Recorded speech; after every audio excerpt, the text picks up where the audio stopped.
No es cualquiera la que tiene un bosque. ¡Hola! Aquí estamos en el bosque y en la ciudad.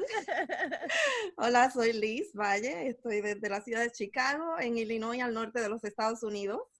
Yo soy Reverenda Sex, que estoy en el bosque del sureste de los Estados Unidos. Y tenemos con nosotras a Karina desde San José, Costa Rica. ¡Yeah! Bienvenida, Karina. Y aquí estamos en Teología Sin Vergüenza, teología queer feminista que hace fluir la justicia. ¿Cuántas personas cristianas conoces tú que viven sin vergüenza como queer y o feministas? Casi no se escucha de nosotras, pero sí existimos. Estamos por todas partes, luchando en la academia, en las iglesias, en las casas y en las calles. Luchamos por nuestras comunidades y por nuestras propias vidas. No somos machos, pero somos muchas. Somos feministas y queer, sin vergüenza de tener fe, y somos teólogas, sin vergüenza de ser activistas. Somos las sinvergüenzas. Le sacamos el jugo a la Biblia para producir teología queer feminista que refresque la lucha y haga venir la justicia. En cada episodio encontrarás teología bien jugosa como agua de papaya. ¡Chúpetela! Y queremos saber, Karina, si te identificas como una sinvergüenza. ¿Por qué sí o por qué no? Ok, yo debo decir que sí, me identifico. Quisiera decir como totalmente una sinvergüenza en el sentido de ya no tener vergüenza del todo, pero me veo en el proceso de irme liberando de esas vergüenzas que no me pertenecen, de esas vergüenzas que me empujaron, que me forzaron a creer. Y no solo las vergüenzas, también las culpas y los miedos. Entonces, creo que estamos en el camino de ser sin vergüenza, sin miedo, sin culpa. Y en eso creo profundamente y estoy muy agradecida por todas las personas y experiencias que creo la divinidad ha puesto a mi alrededor para exactamente afirmarme que no tengo por qué vivir en vergüenza, no tengo por qué vivir con miedo y no tengo por qué vivir con culpa. Así que hacia ahí vamos hacia esas liberaciones. Amén, sí. Aleluya. Predícalo. Sí, la verdad es que cuando personas dicen que van a orar por mi alma pecadora, porque soy queer o que soy feminista o lo que sea, yo siempre digo, yo también te voy a orar por ti, que Dios te pone en tu camino suficiente mujeristas, suficiente feministas, suficiente personas de nuestra comunidad para que entiendas quién somos, que también somos hijos de Dios y no hay nada que perdonar, la verdad, de nuestras identidades y nuestros seres y nuestras sexualidades y lo demás. Entonces, sí, de acuerdo. Yes. Ok, Karina, pero ya tenemos un montón de cosas de hablar, entonces ya quiero entrar ya porque yo tengo una lista de 1000 cosas que yo quiero hablar contigo, pero quiero que empezamos con esa idea porque tú trabajas de la psicología y también de la religiosa y tú acompañas muchas personas que han vivido abuso religiosa, manipulación religiosa. Entonces, siempre hay esa pregunta que existe entre nuestras comunidades. Las comunidades de activistas o personas laicas en que están diciendo, pero ¿por qué se quedan en estas iglesias que maltratan y permiten a las mujeres, no sé qué, que odian a las personas de diferentes orientaciones sexuales, etcétera? Y al otro lado tenemos las personas de fe que a veces nos dicen, ay, pero es como una familia, no, nunca es perfecto, porque es que tiene que quedarse, tiene que trabajarlo por adentro y que ahí que tienes que quedar porque es tu familia, aunque odia tu vida o tu amor o lo que sea. Cuéntanos un poquito para que podamos entender las personas de afuera y las personas de adentro, ¿qué es la dinámica que pasa dentro de las iglesias que no entendemos por qué la gente se queda? Sí, ¿por qué se queda? Ok, bueno, tal vez para cubrir un poco del trasfondo de esa introducción, mi formación mayor es como teóloga en lo psicológico. Incursioné hace 2 años que empecé estudios formales, exactamente motivada por todo lo que vi y sigo viendo. mientras sigo trabajando con personas de comunidades religiosas, de iglesias, de grupos. Yo misma soy una persona que sale de estos grupos y cuando digo salgo, no me refiero a salir de la fe ni de mi convicción de que hay mucho bueno. Lo religioso, lo espiritual, como quieran llamarlo, es muy inherente a la vida humana, a esa pregunta de qué hay más allá, qué sostiene esto, algo puede controlar esto, no sé. Entonces no hay algo malo en sí en eso, pero las configuraciones que como seres humanos hacemos de lo religioso, pues están llenas de seres humanos, con gente con muy buenas intenciones, gente que aprovecha para proyectar ahí sus propias necesidades y querer cumplir sus propios deseos a costa de la otra gente.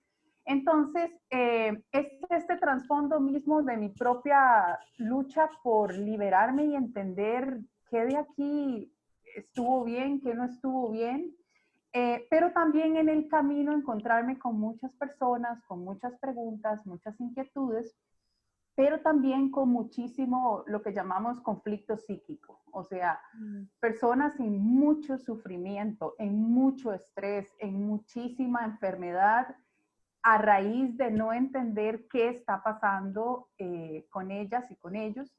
Y tal vez para hablar un poco de los contextos religiosos, es muy complejo porque lo religioso, lo espiritual, ¿verdad? Se conecta con lo constitutivo de la persona. Además, si yo no sé ustedes si crecieron en un espacio religioso desde niñas, pues si esa fue la, ¿verdad?, parte del caldo que formó su identidad, nosotras especialmente necesitamos, aquí decimos desmenuzar eso, como un momento para ver de qué está hecho esto, ir sacando cada hilo y ver de qué me tejieron ahí, porque básicamente eso constituye lo que luego uno, ¿verdad?, usa para entender, estoy bien en la vida, soy una persona valiosa, no soy valiosa, y viene la culpa, viene la vergüenza, viene el miedo, porque es muy constitutivo, es muy un quién soy. Y las narrativas religiosas se ocupan mucho de decirnos quiénes somos, a dónde vamos, qué queremos, dependiendo qué versión usted escuchó, de quién la escuchó, cómo la escuchó. Y el problema, digamos, mayor, donde también se cruza la variable de abuso de poder, es que las iglesias se constituyen básicamente como familias. O sea, no en balde se usa la palabra hermano y hermana para hablar y a veces uno puede pasar más tiempo en esos espacios que en muchos otros de interacción. En esto quisiera valorar, o sea, que hay un componente de comunidad que es muy valioso dentro de las comunidades religiosas, que sostienen a muchas personas que básicamente si no tuvieran una comunidad religiosa, no hay otras opciones a nivel social, ¿verdad? Tampoco es que los gobiernos están haciendo gran cosa por fomentar, ¿verdad?, la comunidad, por fomentar el deporte, por fomentar la salud. Entonces, las iglesias, yo creo que en sus versiones más sanas, son buenas opciones para la comunidad, son buenas opciones para conocer personas, para hacerse preguntas sobre la vida, pero cuando eso no pasa y estamos en otros escenarios donde hay personas abusando del poder, además usando una figura religiosa para abusar de ese poder, entonces aquí entra el problema, ¿verdad?, de cómo se constituyen los liderazgos religiosos, creo en el mundo, pero en Latinoamérica particularmente, ¿verdad? Pastores, curas, todas estas estructuras están demasiado cerca de la idea de ser como un semidios. O sea, hay una cuestión, es muy difícil cuestionar la palabra del pastor, cuestionar la palabra del cura, porque hay ¿verdad? Está sumida la idea de que esta persona está más cerca de Dios que yo, que esta persona recibe revelaciones de Dios y no yo, que entiende la Biblia más que yo. Entonces, toda esta cultura de esta dificultad de cuestionar, y de nuevo, si uno creció de niña y de niño ahí, eso está más, no solo aquí a nivel racional, sino tejido en el cuerpo, toda esa reverencia hacia esta persona, hacia ese discurso, con enseñanzas de sumisión, de obediencia, agregale que sos mujer, entonces ahí sos inferior, tenés menos poder, tenés que cumplir ciertas reglas, ya tener ese cuerpo es un problema. Entonces, hay una serie de cosas que se conectan ahí que no es tan sencillo discernir qué está pasando. Además, sí hay muchas necesidades, digamos, desde los núcleos familiares. Las iglesias se vuelven lugares donde esas necesidades están buscando ser llenadas. Entonces, a veces abandonar una comunidad o una creencia no es tan sencillo a nivel psíquico porque hay un temor terrible de, bueno, ¿y qué hago yo fuera de este mundo? ¿Qué es lo que conozco y cómo me voy a sentir? Agregarle que tenés una situación, ¿verdad?, disidente con tu sexualidad, con tu manera de pensar, con tu manera de ver la autoridad. No solamente es que no vas a encontrar apoyo ahí, sino que puedes encontrar hasta persecución, dependiendo quién seas. O sea, yo he conversado con personas que son hijos e hijas de líderes evangélicos, religiosos, influyentes, y que, bueno, están, por ejemplo, queriendo hablar de su sexualidad, queriendo hablar de una inquietud de salir del closet que llaman, y tienen terror de qué va a pensar su papá, qué va a pensar su familia, y ahí entramos en lo de la culpa y la vergüenza, ¿verdad? La culpa es más constitutiva, la culpa me dice, algo está muy mal conmigo, yo no soy como debería ser, como todos esperan que sea, incluyendo como Dios quería que yo fuera, pero a la vez Dios fue el que me hizo, pero entonces yo estoy muy jodida porque no salí como tenía que ser y pasamos en ese autocuestionamiento de ¿será que yo estoy mal? Y además si estás en un entorno religioso donde todas y todos te afirman, mae, sí, estás mal, estás jodida, tenés que volver a los caminos verdaderos, entonces es muy probable que ahí se arme una cisma psíquica muy jodida y que nos sintamos mal. Eso respecto a la culpa. Y respecto a la vergüenza, es toda la proyección social. ¿Qué le estoy provocando yo al entorno? ¿Qué le estoy provocando a mi familia, a mi iglesia, a mis grupos? Yo estoy siendo la vergüenza de esto. Estoy siendo la que se sale, la que no calza, la que está mal. Entonces, lidiar con esas dos cosas nos lleva a la tercera, da mucho miedo, porque eso no viene en un vacío, viene con castigos, viene con comentarios, viene con insinuaciones, viene con ideas de infierno, de gente quemándose. O sea, yo he escuchado historias de niñas y niños. Recuerdo un amigo que un día el padre lo llevó como a confesar, un niñito, y él desde niño le dijo, es que padre, a mí como me gustan los niños. Y ese padre le dijo, bueno, pero sabes que va a ser al infierno por eso. Se lo dijo como a los 9 años.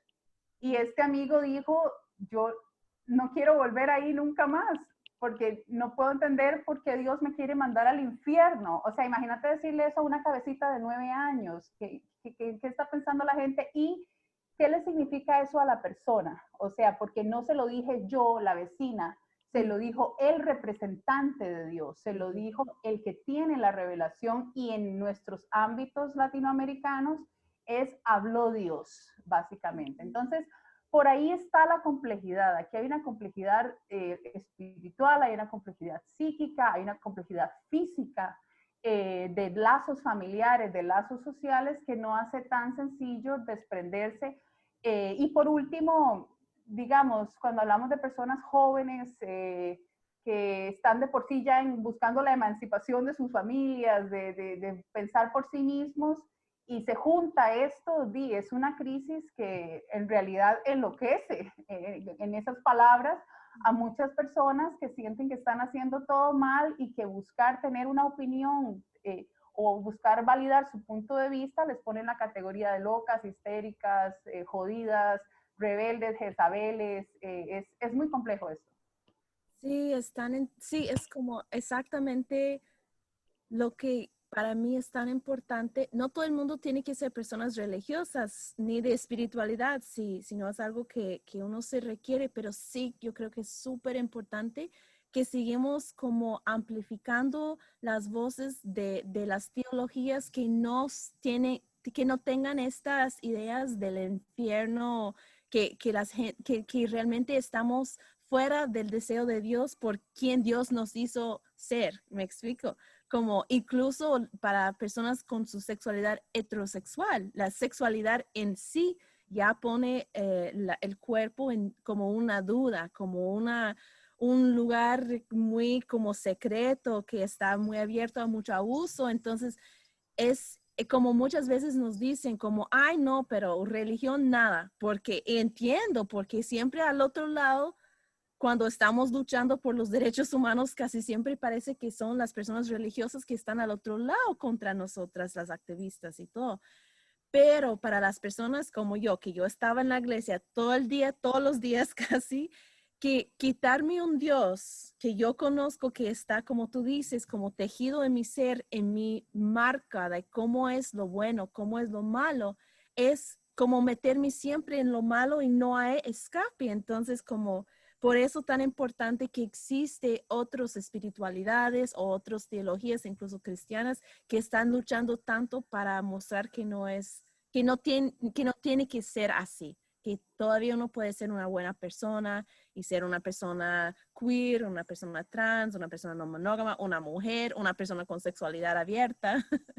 Em, Y yo creo, Alba, que exactamente esa posibilidad de experimentar otras formas de espiritualidad está en esta apertura. O sea, porque mientras sigamos en una estructuración vertical donde hay un líder, que generalmente es un hombre, que tiene toda la palabra, toda la revelación y controla las otras revelaciones, ¿verdad? Entonces, si aparece alguien, hay un monitoreo ahí, hay un control de qué se está hablando, quién está aquí molestando.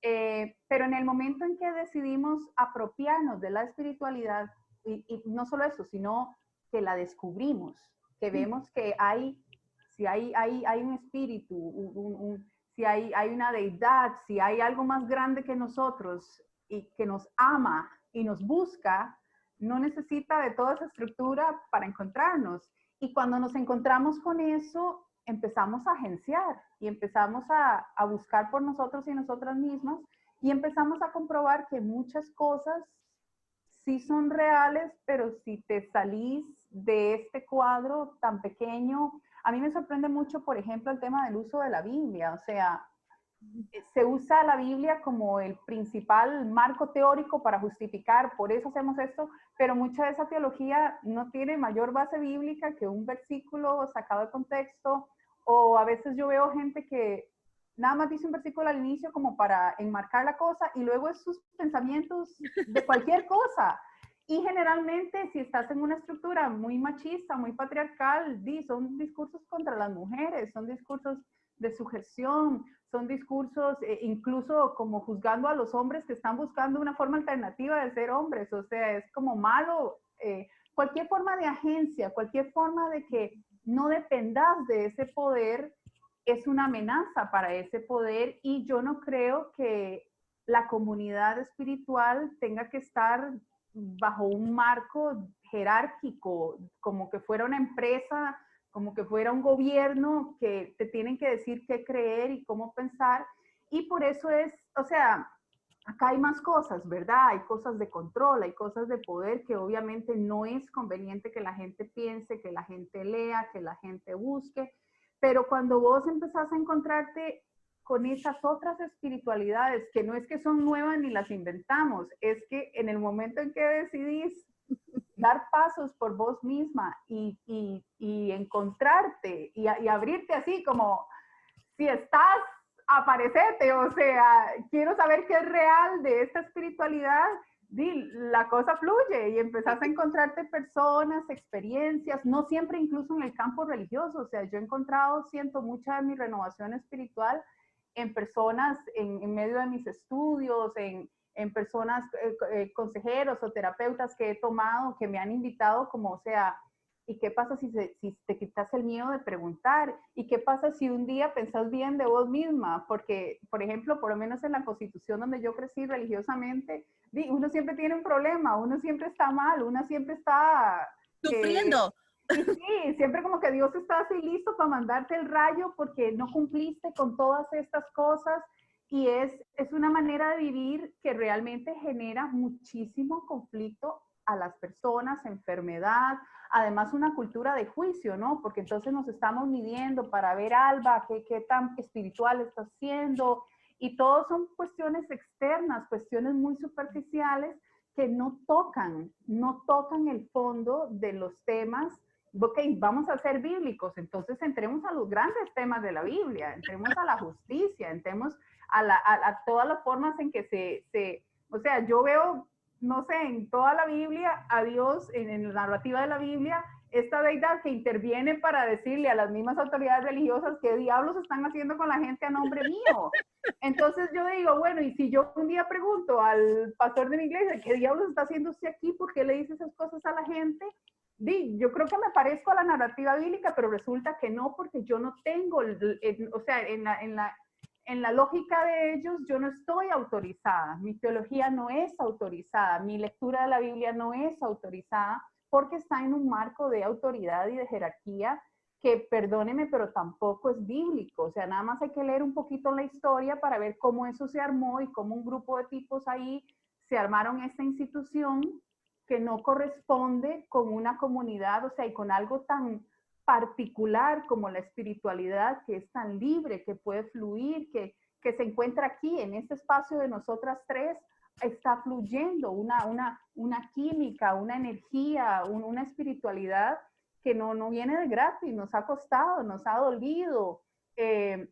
Entonces creo que validarnos entre nosotros y nosotras y que no sintamos, bueno, es que eso es parte de las culpas sembradas, ¿verdad? Como que si decidiste contradecir a alguien o apartarte de un grupo porque sentías violentada a tu persona, ahí viene la psique, ¿verdad? De años, de miles de años de colonia, de usted traicionó a Dios, usted traicionó al líder, usted no se está sometiendo a la ley que está establecida acá. Entonces, son juegos psicológicos muy fuertes y como les decía, yo terminé ahora explorando el campo psicológico porque me encontré con cosas que yo decía, perdón, pero esto es un nivel más.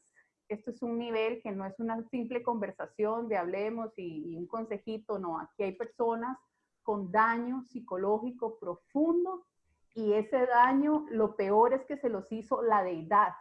Son versículos, son mandatos y las personas se sienten de lo peor porque Dios, comillas, comotas, dice eso de ellas. Y eso es la mentira más grande y como le decía una amiga un día de estos, así como yo amo lo que un buen recurso espiritual, un buen recurso religioso puede hacer en la gente para liderarles, aborrezco que usen lo religioso para destruir a la gente.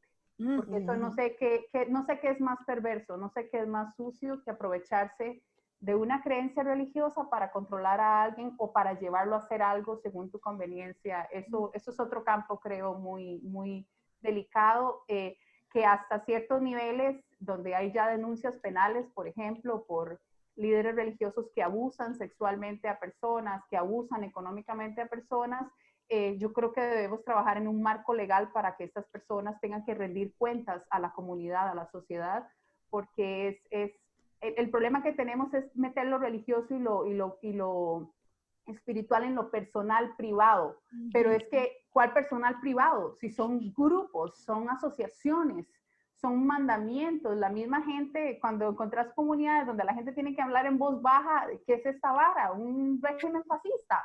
Pero estamos tan normalizados de eso que ya aprendí a hablar en voz bajita, ya aprendí a hacer la pregunta por detrás porque no se me vaya a enojar el compadre ahí que cree que estoy desconfiando de sus dones. No sé, y esto solo quería decir para terminar este comentario, no es exclusivo del mundo cristiano religioso. Esto ocurre en muchas instituciones, en muchos espacios, aún espacios que uno diría, ay, bueno, aquí está la gente muy deconstruida, no sé, un movimiento activista de izquierda, que estamos en la justicia y todo, ahí también te dan palo, ahí también hay un cacique que se siente un dios y que si tenés una idea diferente de él, te lo hace saber o te cortan, te sacan del grupo, en instituciones, en empresas, o sea, donde usted ve que la gente, no sé, especialmente cuando uno llega nuevo, y perdón, ¿por qué nadie ha preguntado por esto? No hable de eso, es que eso mejor déjelo así, porque eso nunca va a cambiar. Y uno dice, ¿cómo nunca va a cambiar? Si somos personas en una dinámica, ¿por qué no puede cambiar? Pero es tanta la educación colonial que estamos bien sujetos a que si hay cacique, nos callamos. Si hay quien manda, usted obedece y si es mujer, le toca doble porque así está la estructura establecida. Entonces, es complejo, pero también es hermoso ver cómo se está complejizando esto y se está desarmando la cosa, aunque a veces duele, a veces hay palo, pero de ahí no hay forma de desarmar esto sin que haya un poco de conmoción. Y ahí. Aprovecho para darle un saludo a la UCC Proyecto Bienvenida, que está escuchando esta excelente conversación en sus propias palabras, y a Rina Ramos, fiel a este programa, que está disfrutando muchísimo de tu acento, Karina. Dice que es música a sus oídos el acento centroamericano. Ella es salvadoreña. Ah, qué linda. Un saludo y un saludo a El Salvador. Hermosísima gente ahí, bellísima. Y de ahí, yo hace tiempo que no oía esa palabra, y de ahí. Y eso que estabas diciendo me acuerda un libro que se llama Latina Evangélicas, escrito por 3 teólogas, creo que de descendencia puertorriqueña las 3, y ellas hablan de cuando las mujeres se meten en el baño, en el baño de la iglesia, y ahí es que hacen sus preguntas, cuando estabas hablando de que hacen las preguntas por el lado, que las hacen bajitas porque si no se meten en problemas. Entonces están teologizando en el baño. Wow. ¿Verdad? Y hay otras comunidades que han dicho aquí en Estados Unidos la teología de la cocina, de la mesa de la cocina, y una compañera que reúne a las mujeres de la iglesia en su casa, porque ahí es que se sienten libres de hacer las preguntas que no pueden hacer en la iglesia, o los comentarios que no pueden hacer en la iglesia, ¿verdad? Yo tengo una amiga que quiero mucho en otro país y una vez la visité y fui a su iglesia. Y en su iglesia hay esta ley de que las mujeres no hablan en la congregación. Entonces yo fui y me senté ahí, ya me imaginarán, ¿verdad? Estaba como...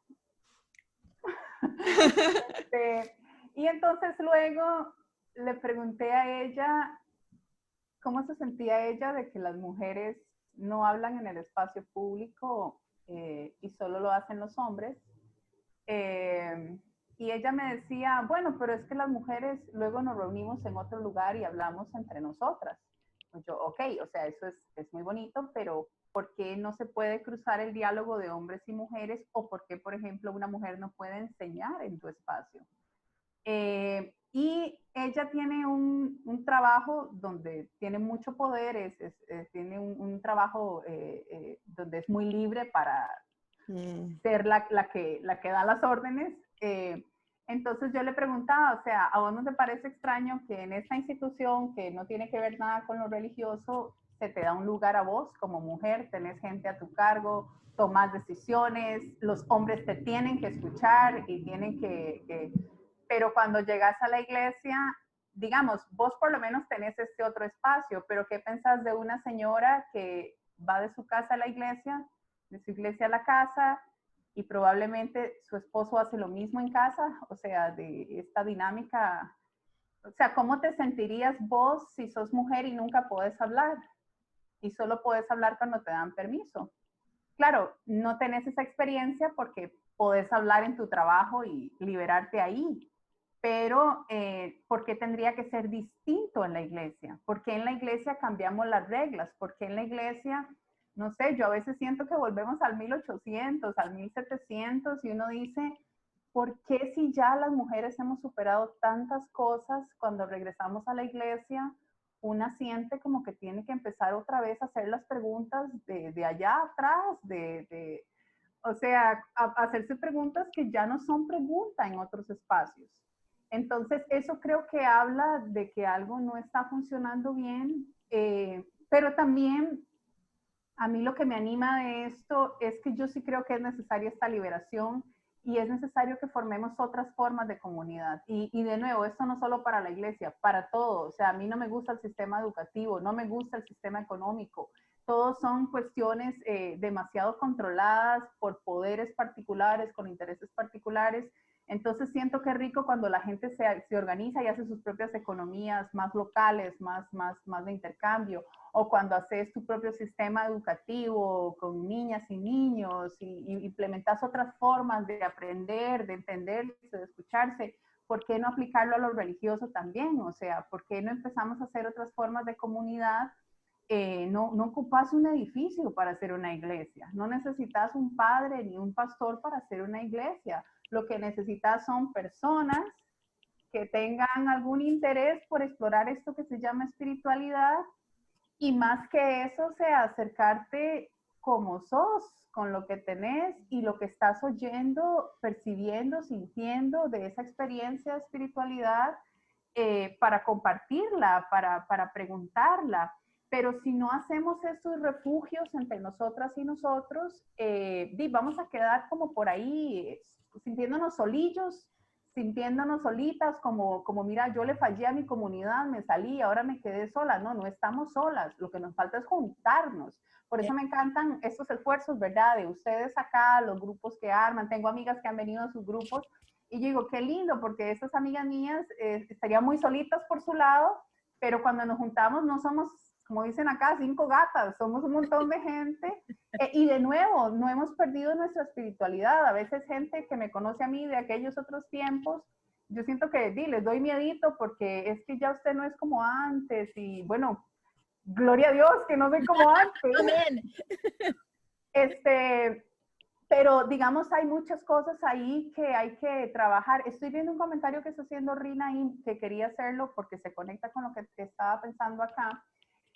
Ella habla acá de papá, pastor, cura, todas figuras masculinas, todas figuras de autoridad. Y ahí está la parte complicada de la psique. Ayer se reportó acá otro femicidio, lamentablemente, y lo peor es que el tipo era su esposa y él lo hizo pasar como que ella se suicidó, pero a las semanas se dieron cuenta que no era cierto. Pero entonces eso dio para que conversáramos de esto, ¿verdad? Una relación de 10 años, ¿qué habrá vivido esta mujer? O sea, a manos de una persona que termina quitándole su vida. Y estábamos conversando de esto, o sea, de cómo desde ahora a nuestras niñas les urge que modelemos una manera de ser mujeres que no sea esa mujer miedosa, esa niñita miedosa que creció con papá, que papá gritaba y uno se callaba, o que solo lo que papá dice tiene razón. O sea, nuestros papás con todo lo que nos amaron y eso, ¿verdad? No se pone en cuestión, y nosotras si un día somos madres también vamos a fallar y a tener que pedir perdón a nuestras hijas y hijos un día, pero eso no quita que muchos de nuestros padres vienen de una cultura sumamente violenta, que nos violentaron, que nos modelaron a las niñas cómo es la relación con un hombre. Es distante, es ambigua, nunca sabes cuándo se va a enojar, entonces no lo enojes, no digas nada que vaya a perturbar, y luego voy a la iglesia y resulta que es la misma dinámica con el pastor, y voy a la U y resulta que es la misma dinámica con el profe. Entonces, ese modelar de roles de género tenemos que romperlo. Y también con Dios, ¿verdad? No es solamente eso, es que ¿qué es este Dios que estamos amando, que nos ama, cuando realmente es eso? Es ambiguo, es distante, es independiente, nunca necesita nada de nosotras, pero al mismo tiempo se puede enojar de cualquier cosa y hasta que nos puede matar o enviar al infierno por siempre. Es como, esa dinámica es muy potente porque incluso en las dinámicas de relaciones de personas queer, a veces encontramos, porque siguen preguntándonos, por ejemplo, pero ¿cuál es el hombre? Me explico, como que necesariamente haber una dinámica en que uno tiene pantalón y uno tiene falda, y solo por cambiar el género ya como tiene que formar la misma cajita de qué significa amor o familia. Y entonces eso es muy importante. Lo que tú dijiste también es de esa idea de pedir perdón.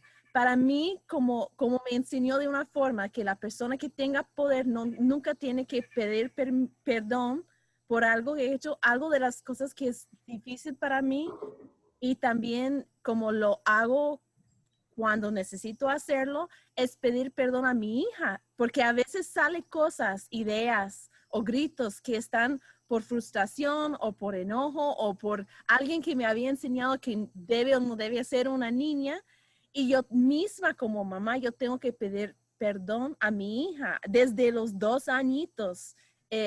Tuve una conversación tan chistosa con mi hija de 2 años y medio, casi 3 años. Acaba de aprender cómo hablar y ella me estaba todo el día como, todo el día fue horrible, una cosa tras otra. Ella hacía esto, rompía esto, gritaba esto, lloraba eso.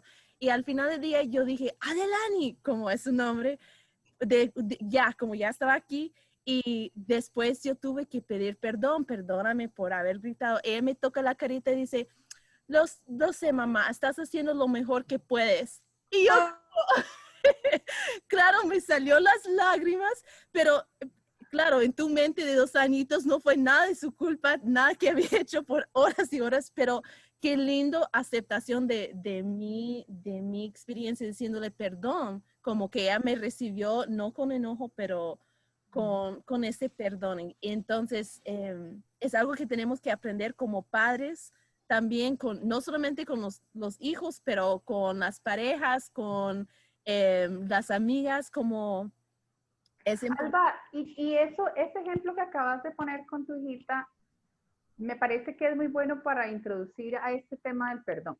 Sí, Y por favor. el Yes. perdón desde lo religioso, ¿verdad? Que muchas veces cuando alguien te dice así en blanco y sin mucha profundidad, es que usted lo que tiene es que perdonar, por eso están tan enojadas. Y que haces así. ¡Oh! Entonces, esa noción del perdón así en vacío, sin profundidad, es muy molesta. De hecho, es casi más bien como una censura a las emociones, como ya chichosas, dejen de exagerar, dejen de... pero es muy importante hablar del perdón y ampliar esta palabra, ¿verdad? Porque volviendo al ejemplo que pones con tu hijita, una cosa que nos enoja como seres humanos es el no ser reconocidos como que no nos escuchen, que no se acepte, que no se, se le ponga nombre y sea reconocido por un otro, una otra, lo que estamos sintiendo. Entonces, cuando crecemos en hogares donde no hay esta sensibilidad que vos estás modelando con esta historia, lo que tenemos es una serie de historias. Imagínate, estás hablando de 2 años. ¿Cuántas historias puedes acumular desde que naces hasta que sos adolescente y te largas de tu casa un día, donde sentiste que tenías algo que decir, algo que reclamar, y nadie lo reconoció, y por el contrario recibiste una represión, recibiste un golpe, un regaño, un sermón, un castigo? Entonces, las personas muchas veces estamos hechos de todo ese resentimiento, hechas de ese dolor que no siempre incluso es consciente. Hay mucho de eso que es inconsciente, como una presión guardada que nunca se tramitó, que nunca se trabajó. Entonces, cuando ya sos una vieja hecha y derecha, como decimos acá, y alguien te viene con, es que usted tiene que perdonar, es como que activaron, ¿verdad? Mis amigas y yo decimos, como manifiéstate, Lucifer, cuando te dicen algo así y estás tan llena de tantas cosas que nunca, o digamos con una pareja que no te escucha, que te ignora, le explotas con todo, porque es como Claro. son años de que no se me escucha, de que se me reclama. Y generaciones y generaciones de mujeres atrás. Entonces, ¿qué es el tema? A mí hay una parábola de la que a mí me gusta extraer algunos elementos que está en Mateo 18, ¿verdad? No sé si recuerdan de un tipo que tiene mucha plata y mucha gente le debe y llega uno y le cobra todo lo que le debe un montón de plata. Y el tipo le dice como, mira, no te puedo pagar, teneme misericordia, no me metas a la cárcel, y le ruega, y pues el tipo le dice, bueno, está bien, te voy a perdonar, no te cobro nada. Y este otro sale por la puerta y se va a buscar a otro que le debe a él, le debe mucho menos y no le muestra ninguna misericordia. Dice, o me paga o lo meto a la cárcel. Luego el chisme le llega al primero. Y este primero le dice, ¿qué pasó? La pregunta que él le hace es, ¿por qué no pudiste tener compasión? Y esa es una pregunta que a mí me gusta mucho pensar. ¿Por qué no podemos tener compasión? ¿Por qué no logramos ser empáticos? ¿Por qué, verdad, vivimos a veces como en un volcán de furia? no sé, ¿verdad? Dependiendo de la experiencia que ustedes hayan tenido con sus mamás, con sus papás, mucha furia hacia ellos, hacia ellas, hacia otras autoridades, etcétera, y no, ¿verdad? No de gratis. Digamos, a mí me ha costado mucho sanar muchas cosas que viví en la iglesia donde crecí. Primero porque ni siquiera me estaba dando cuenta de qué estaba pasando. Esto, es interesante, hay muchas conexiones entre el abuso sexual y el abuso religioso. Por conexiones me refiero similitudes, por ejemplo, porque ocurre en un contexto de mucha confianza, casi de familia, casi incestuoso. O sea, estás con las personas que se supone deben protegerte de niña, deben protegerte, pero luego cuando ya eres adulta ves todas esas historias y decís, ¿dónde estaban los adultos y las adultas acá? ¿Cómo pasó todo esto ahora que tenemos una conciencia? Entonces todo eso se guarda con enojo, lo guardamos y esa es la emoción normal, es lo que el cuerpo nos da, es la manera en que no explotamos y no sé, se nos salen los ojos de lo que estamos viviendo. Pero entonces, uno de los primeros pasos y más importantes en este proceso de buscar alternativas y formas distintas de vivir la espiritualidad es volverse consciente de esa ira, de ese enojo, de todos esos golpes, de todas esas heridas que nadie en algún momento tuvo tiempo de reconocer. O sea, yo estaba escuchando esa historia de tu hijita y es como que le ahorraste una. O sea, le ahorraste una al decirle, mi amor, reconozco lo que pasó, te pido, ves, es un perdón profundo, te pido que me perdones, tiene contenido, y ella te dice, mamá, yo tampoco estoy esperando perfección de vos. Aquí estamos las dos aprendiendo porque también yo soy hija tuya por primera vez. Y entonces, ese diálogo es un diálogo que enriquece. Ahora, uno dice, bueno, pero yo no puedo devolver el tiempo o esperar que mi tata o mi mamá un día me digan, mira, perdóname por... A veces, más bien, las relaciones pueden volverse más hostiles. Pero la idea del perdón no es tanto que la otra persona haga algo como que uno entre primero en un reconocimiento de que lo que ocurrió estuvo mal. Esa es la parte más importante y creo que es lo que las víctimas reclaman. O sea, escúchenme y créanme mi historia, no estoy mintiendo, fue algo que me ocurrió. Entonces, ese reconocimiento que muchas veces lo podemos hacer en nuestros grupos, yo veo que una parte que sana mucho es entre nosotras mismas contarnos, hablarnos. Yo le recomiendo mucho a la gente que, especialmente si creció en experiencias religiosas muy extremas, como fue mi caso, que es importante entrar a algún grupo, espacio, donde hablar de lo que pasó ahí. El solo hablar es ese sacar y que nadie te diga, ay, no, pero no, que alguien te escuche y te diga, mira, amiga, eso que vos viviste, yo lo entiendo, te creo, sé que ocurre. Y es como que le estuviéramos diciendo otra vez a esa muchacha que lo vivió a los 13, a esa chiquita que lo vivió a los 8, a esa otra que lo vivió a los 20. Es encontrarse a alguien que te diga, mira, estamos con vos. Pero también que se pueda nombrar como violencia. Esa es la otra parte que a veces no se quiere hacer porque no se quiere mezclar lo religioso con algo malo. Pero violencia es violencia. Entonces, si logramos ponerle a eso nombre, nombrar el abuso religioso, nombrar el abuso de personas que sobrepasaron su autoridad, que imagínense, por ejemplo, estoy pensando en todas las víctimas de abusos sexuales en el contexto de Vaticano, en el contexto de la Iglesia Católica.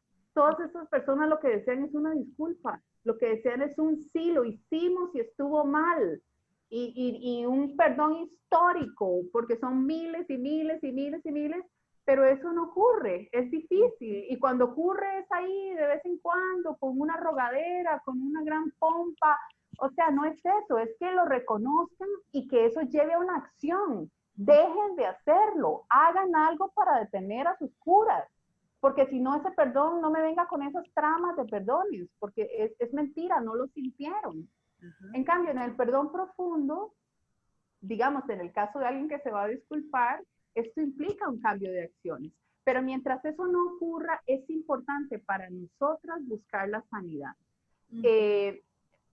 Yo creo, la ira y el enojo son buenos impulsores de la lucha, y el que decimos, ma, déjala tirar piedras, es el clásico, o sea, como tengo que ir a quitarme esto a algún lado, ma, con algún ventanal. Sin embargo, es desgastante.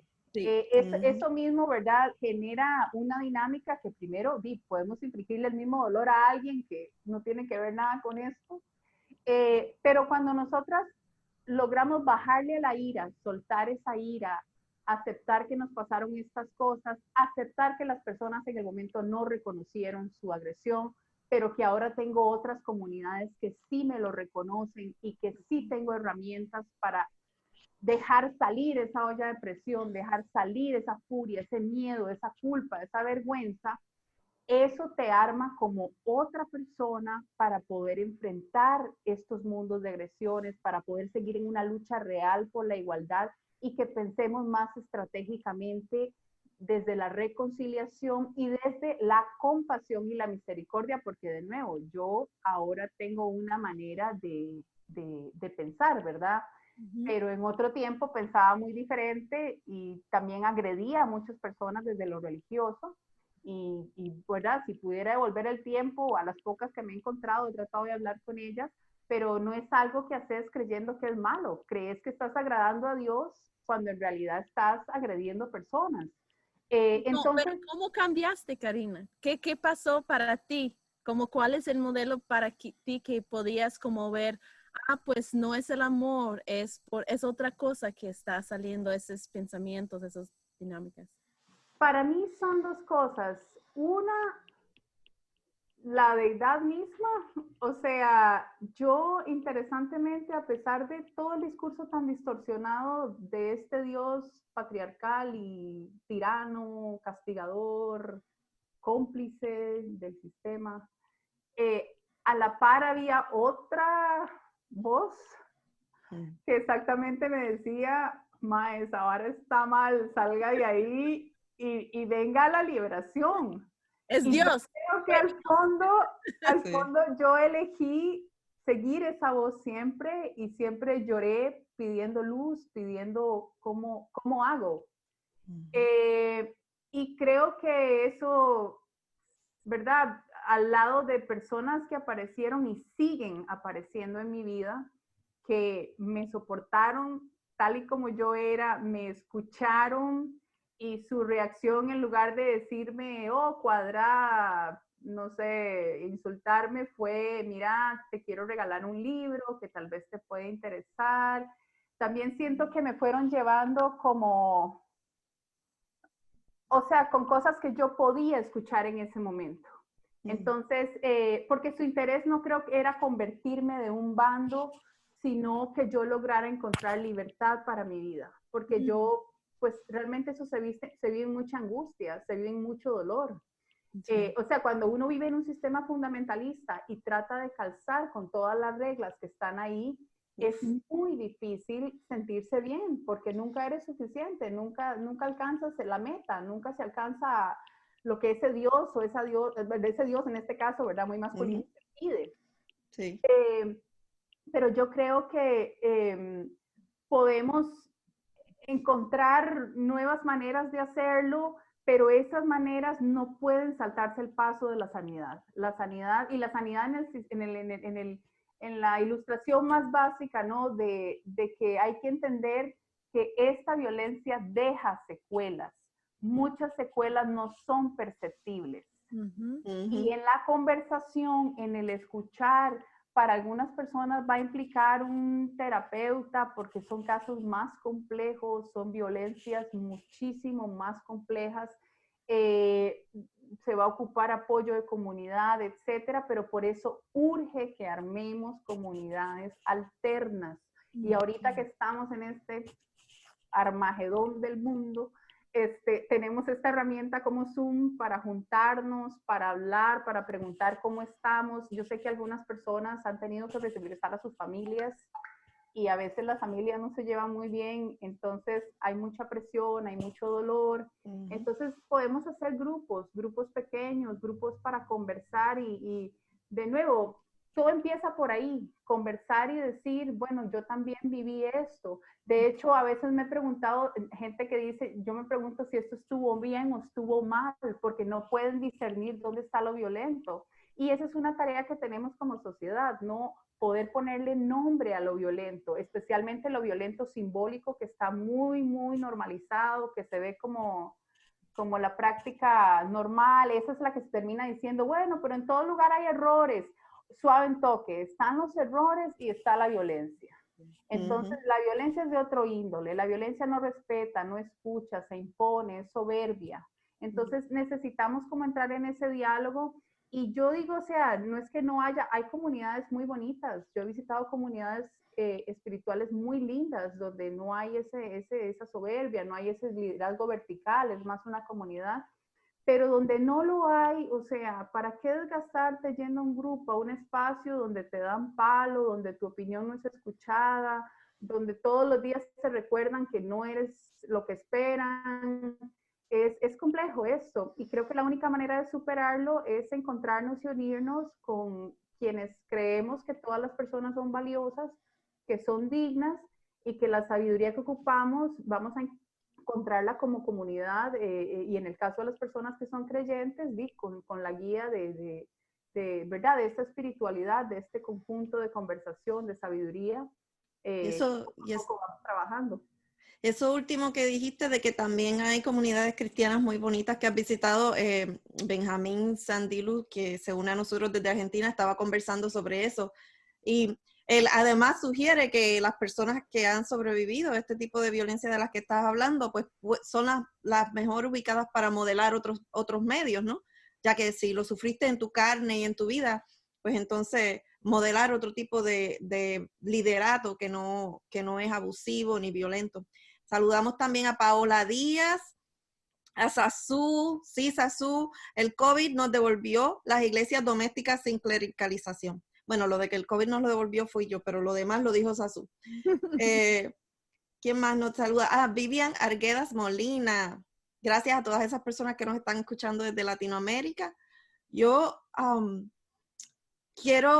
yo creo que tenemos muchísimo más que hablar, pero ya casi nos está terminando el tiempo y me gustaría escuchar, Karina, ¿de dónde viene tu sabiduría ancestral? ¿Quiénes son esas personas a las que tú recurres constantemente, ya sean personajes históricos, ya sean personas sabias que han estado en tu vida, ya sean teóricos, ya sean familiares, ya sean ancestros en la fe, en la sangre o en lo cognitivo?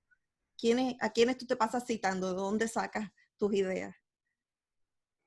Bueno, lo primero que a mí me inquieta es en mi familia, las mujeres de mi familia, y estoy hablando de mis abuelas, bisabuelas, mamás, tías, primas, que son mujeres que hemos sufrido mucho. Volverme consciente de cómo esa violencia es generacional, cómo hay cosas que a mí me conectan con mi abuela, con mi mamá, con mis tías, en estas historias, con mis primas, ahora con mis sobrinas.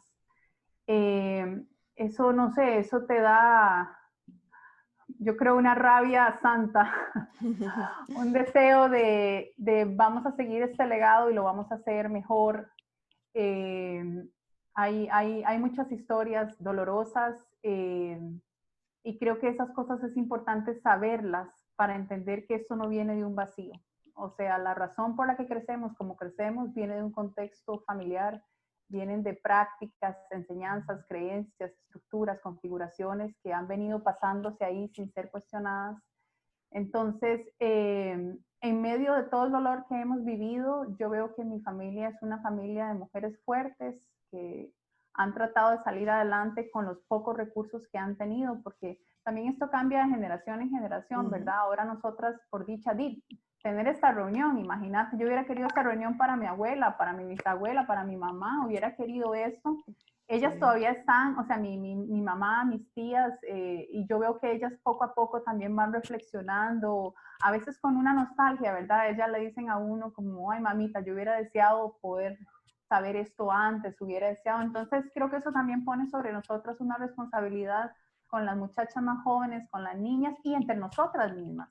de poder modelar. Alguien ponía ahí, hay que enseñar. Bueno, mucho de ese enseñar es modelarlo. Es ejecutarlo con el cuerpo, y a veces para poder ejecutarlo con el cuerpo hay que pasar una cisma de denuncia, de hablarlo. A veces te van a echar, a veces la reacción es muy difícil de predecir. Particularmente recuerdo una profesora del seminario Fuller, Judith Balswick. Ella fue la persona que por primera vez me habló en un contexto religioso de feminismo. Y yo recuerdo que a mí toda ella me gustó. Ella daba clases con su esposo en la escuela de psicología de Fuller, y los dos daban la clase juntos. Y me encantaba cómo hablaban de sus temas de pareja y todo esto tan abiertamente, pero ella me parecía alguien muy libre. Y recuerdo que cuando yo compartí mucho de mi historia con ella, un día ella me dijo, Karina, usted necesita entrar más a la teoría feminista porque eso le va a ayudar a entender muchas violencias de su contexto, de su familia. Y fue casi, pero no solo fue eso, sino que ella en la clase, todas las clases tenían elementos de poder, elementos de cuestionamiento del poder, elementos, era muy interesante. Y cuando yo regresé a Costa Rica de esa experiencia, yo dije, bueno, yo voy a seguir el consejo de esta profesora, que de hecho se portó muy pastoral con mi historia, me mandaba unos feedback así de páginas a mi historia personal. Entonces, toda ella me gustó, toda ella me pareció muy consecuente. Era un scholar, pero era también una persona que quería oírme, pero también era una mujer enseñando con su esposo, ahí vacilaban entre ellos dos en la clase. Entonces, fue algo que me gustó mucho. Y a ella le debo como haberme atrevido, porque para yo venir de un contexto tan conservador, hacer esto era un gran paso para mí, porque en el contexto del que yo vengo, eso se habla como estás perdiéndote, te vas a ir a meter con esas locas, perdidas, etcétera. Y luego me doy cuenta que el espacio donde encuentro mucha compañía espiritualmente tiene que ver con estas personas. Y en estas personas siento que puedo soltar más mis historias y que no se asusten y que me digan, mira, sí, por eso venimos luchando.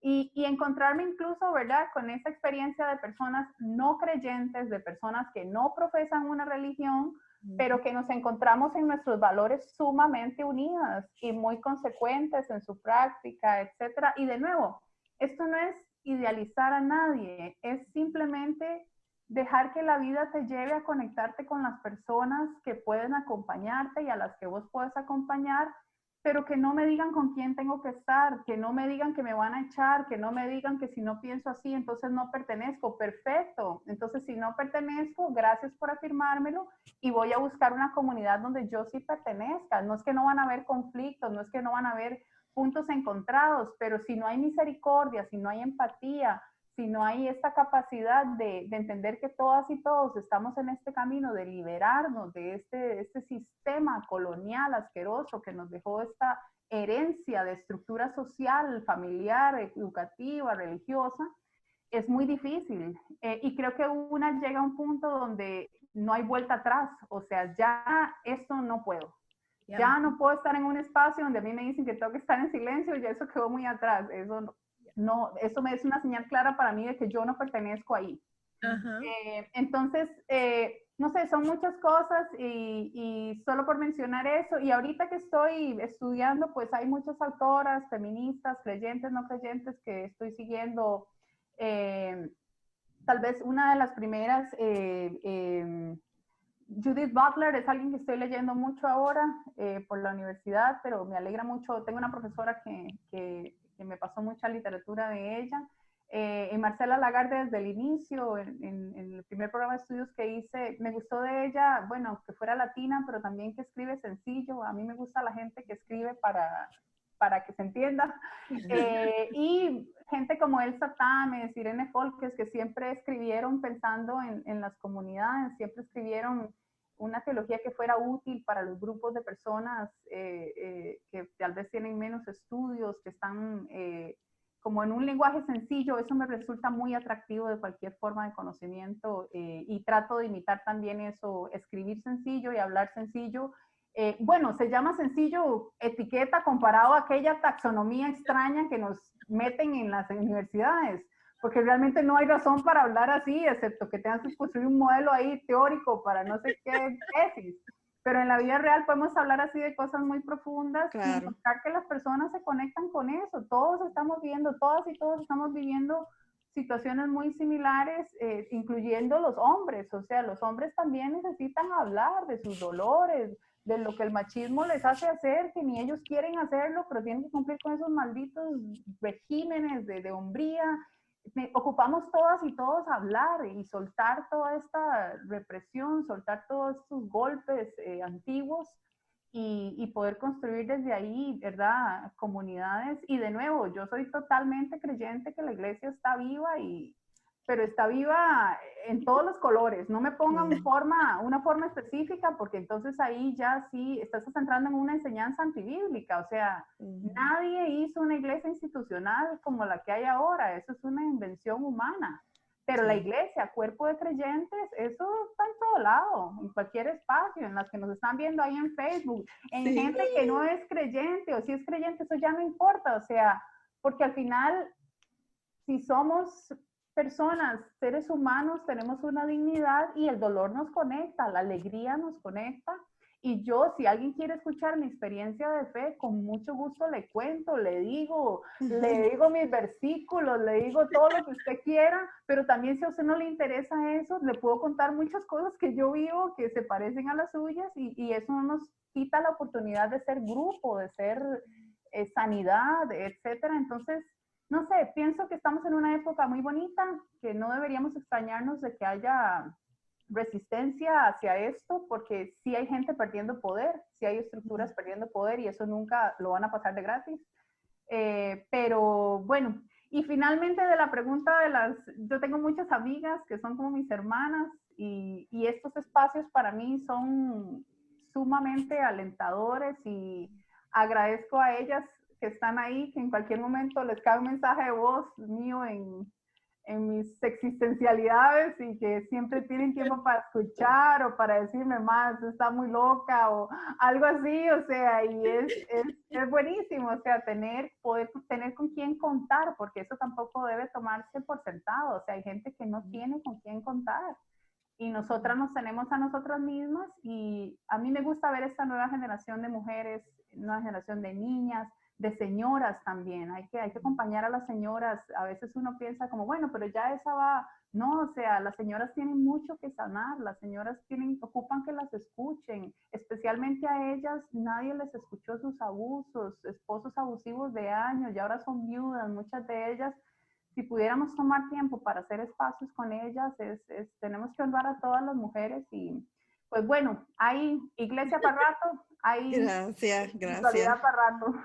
Quiero darle las gracias también a Paola, que nos recuerda que no es solamente modelar una forma de ser mujer a las niñas que están creciendo, sino también enseñarle a los varones que están creciendo, a los niños varones, que las mujeres también tienen voz y que deben respetar sus opiniones y escucharles y todo eso. Y también saludar a Soledad del Mar, que nos ha llamado Amazonas Valientes y Poderosas. Gracias, me hiciste el día. Y a Silvanda Moraes, desde Brasil. Pues yo quería decir también como repasar un poquito que tan importante las lecciones de hoy, Karina, muchísimas gracias por estar con nosotras, porque esa idea de que el enojo y las preguntas que tenemos y las voces que tenemos que dicen, ma, ese no está bien, que esos son válidos, que esos son cosas importantes dentro de la fe cristiana, no solamente que de saltar la fe, pero de algo que realmente, como diciendo como teóloga y también como pastoras y todo, hablamos de que eso es algo que debemos reconocer como algo bueno que está dentro de nosotras. El enojo cuando algo está mal o cuando sentimos un abuso, una violencia, de nombrar la violencia para mí se llama violencia espiritual, pero esa violencia que no se puede ver con los ojos, pero usa el nombre de Dios o la Biblia o otros contextos religiosos con muchísimo poder para dañar a las personas, para quitarnos la dignidad, nuestras voces, nuestro lugar como de igualdad. Eso también, y de qué tan importante es la sanidad, incluso por ser escuchadas, por perdonar, no solamente de eso de cómo perdonar y seguir sufriendo, pero de esa idea de perdonar para que podamos reconciliarnos con nosotras, nosotras mismas, y de esa idea de cómo estamos creando la siguiente generación de personas de muchos géneros y de muchas identidades. Entonces, qué rápido pasó el tiempo, Mike. Podemos hablar por horas y horas, pero muchísimas gracias por estar con nosotras. Para las personas que están viéndonos, por favor, comparta el episodio. Nos puede encontrar en Facebook, en Instagram, en @tíos sin vergüenza. Y hay lista de difusión que también puedes poner tu número para que no te pierdas ningún episodio de Teología Sin Vergüenza. Sí, síguenos con el hashtag Las Sinvergüenzas. Y si puedes apoyar este programa, chequea nuestra descripción en la página web soulforce.org. Pendiente a nuestro próximo episodio para que conozcas a otra teóloga más. Y ese próximo episodio es mañana, por el mismo canal a esta misma hora. Conocerás a otra teóloga sin vergüenza de ser activista. Somos las Sinvergüenzas. ¿Eres tú una de nosotras? ¡Sí! Sí, sí, sí. Gracias, Karina. Gracias. Gracias, Karina. Gracias a ustedes, chicas. Qué hermoso.